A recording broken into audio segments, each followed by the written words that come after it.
रामदास कदम सरपटणारा साप अशी टीका भास्कर जाधवांनी केली आहे। रामदास कदम यांना भाजपवाल्यांनी दुखावलंय। निवडणुकीनंतर रामदास कदम दंश मारणार असं भास्कर जाधवांनी म्हटलंय। तर 3 महिन्यापूर्वी भास्कर जाधव रामदास कदमांचे पाय पकडत होते।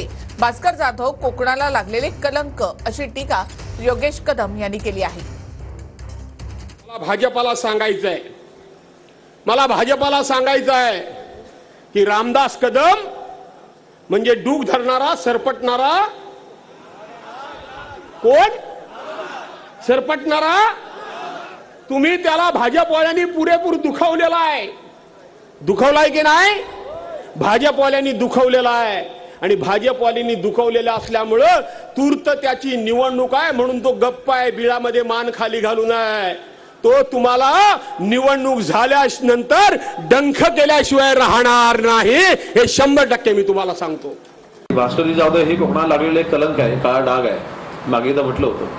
आणि म्हणून त्यांची भाषा ही नेहमी अशी झालेली आहे, म्हणजे कोकण खरं तर हे सुसंस्कृत कोकण म्हणून जगामध्ये प्रसिद्ध आहे, परंतु नेहमी भाषण करत असताना रामदास यांच्या बाबतीत खालच्या पातळीवर जाऊन बोलणं आणि जी व्यक्ती 3 महिन्यापूर्वी रामदास यांचे पाय पकडत होती त्या व्यक्तीकडनं अशी भाषा करणं शोभनीय नाहीये।